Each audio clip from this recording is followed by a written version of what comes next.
446 میں آ کر شیعوں کی حکومت کو ختم کیا تغرل بیگ سلجوکی نے۔ سلجوک مسلمان ہوئے تھے محمود غزنوی کے دور میں، سلجوک ان کے بڑے کا نام تھا۔ تو ایک دفعہ محمود غزنوی نے سلجوک سے پوچھا اگر مجھے تیری مدد کی ضرورت ہو تو کتنے آدمی پیش کر سکتے ہو؟ تو اس نے ایک تیر دیا، کہا یہ ایک تیر ہے میرا، کسی کو یہ تیر بھیج کر میرے علاقے میں بھیج دو تو چند گھنٹوں میں 1,00,000 تلواریں تیرا پہرا دینے کے لیے تیار ہوں، میرے پاس اتنی طاقت ہے۔ تو یہ سلجوک کی نسل میں تھا تغرل بیگ۔ اللہ تعالیٰ نے جب عرب زوال کا شکار ہو گئے اور ضعف کا شکار ہو گئے، جیسے بڑھاپے کا کوئی علاج نہیں، جب قوموں پہ زوال آتا ہے تو اس کا بھی کوئی علاج نہیں، پھر اور قوم کو جگہ ملتی ہے۔ جیسے بڑھاپا ایک فرد پہ آتا ہے، ایسے بڑھاپا قوم پہ آتا ہے۔ قوم کا بڑھاپا جوانی میں نہیں لوٹ سکتا، جیسے فرد کا بڑھاپا جوانی کی طرف نہیں لوٹ سکتا، قوم کا بڑھاپا جوانی کی طرف نہیں لوٹ سکتا، کوئی علاج نہیں، نئی نسل کا آنا ہی علاج ہے۔ تو عرب دھل چکے تھے، 600 سال بہت ہوتے ہیں حکومت کو، اپنی صفات گم کر چکے تھے، اب نئے خون کی ضرورت تھی۔ تغرل بیگ پہلا شخص تھا جس نے آ کر اہل سنت والجماعت کو استحکام بخشا، شیعوں کی حکومت کو ختم کیا، بغداد سے، شام سے، ان سارے علاقوں سے۔ صلاح الدین ایوبی نے اسماعیلی شیعہ کی حکومت کو ختم کیا مصر میں۔ العاضد ان کا آخری خلیفہ تھا۔ صلاح الدین ایوبی نور الدین زنگی رحمۃ اللہ علیہ کا پروردہ تھا، اس کا دوست تھا، اس کے دوست بھی تھا، بچہ بھی تھا اس کے سامنے، زیادہ لکھنے پڑھنے کا شوق تھا۔ پھر اللہ تعالیٰ نے اس سے کام لیا اور اس کو مصر کا گورنر بنا کے بھیجا، مصر کی مدد کے لیے بھیجا۔ تو وہاں اس نے صلاح الدین ایوبی نے وہاں ختم کیا، تغرل بیگ نے یہاں ختم کیا۔ تو پھر سلجوک جو تھے نا یہ اقتدار میں آئے، ادھر ختم ہو گئی سلطنت بنو عباس کی، مصر ایک چھوٹی سی ترکوں کی سلطنت۔ تو اللہ تعالیٰ پھر مرکزیت کے لیے ایک نظام چلایا، دو لشکر آپس میں لڑ رہے ہیں ایک میدان میں، ایک جنگلی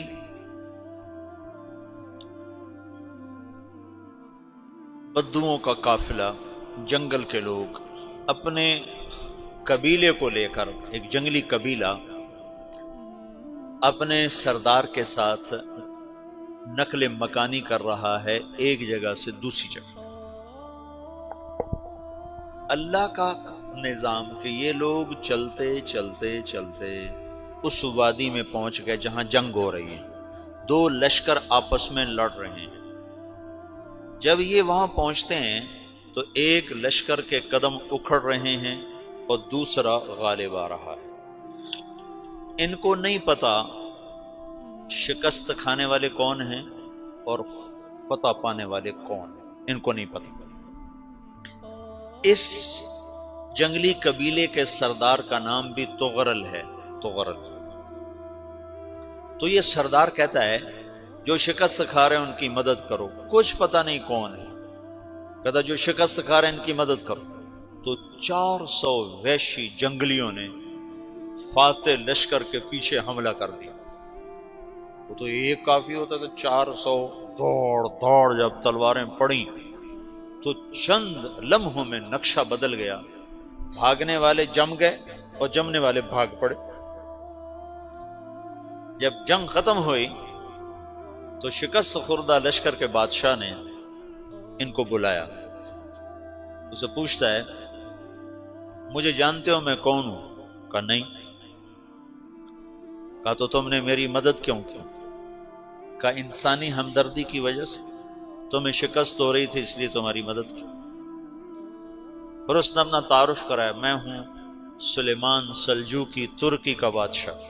مسلمانوں کا لشکر تھا اور تاتاریوں سے شکست کھا رہا تھا، تاتاری فتح پا رہے تھے، مسلمان شکست کھا رہے تھے۔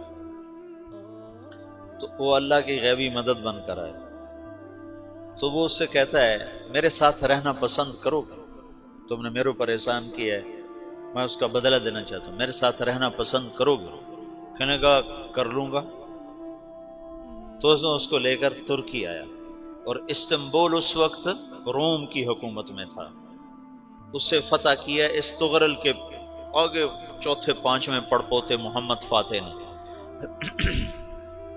تو یہ استنبول ہے، یہ ترکی ہے، بیچ میں ایک چھوٹا سمندر ہے، یہاں ایک جاگیر ہے۔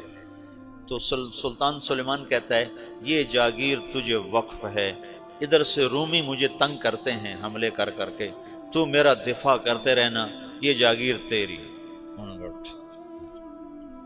اس جاگیر پہ اس نے اپنے قافلے کو آباد کر دیا، اپنے قبیلے کو، اور ایک چھوٹی سی حکومت بنا لی، جو ایک صوبہ سمجھو سلمان سلجوقی کا، وہ ایک چھوٹا سا صوبہ ہے۔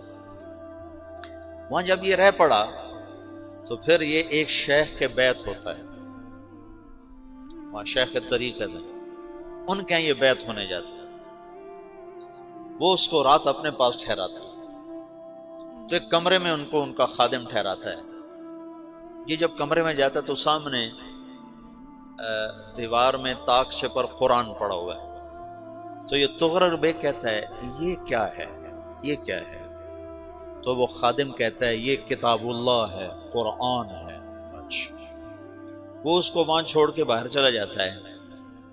وہ دیہاتی آدمی، جنگل کا رہنے والا، پہلی دفعہ زندگی میں قرآن دیکھا، وہ کہتا ہے یہ قرآن ہے، اللہ کی کتاب ہے، میں اللہ کی کتاب کے سامنے سو جاؤں، کتنی بے ادبی ہے۔ تو اس نے ایسے قرآن اٹھایا اور سر پہ رکھ لیا اور کھڑا ہو گیا، ساری رات قرآن سر پہ رکھ کے کھڑا رہا۔ رات کے پچھلے پہر اس کو خواب آیا، کھڑے کھڑے اس نے دیکھا کہ اس کی پشت سے ایک چاند نکلا اور شیخ کی بیٹی کے سینے میں جا کے اتر گیا۔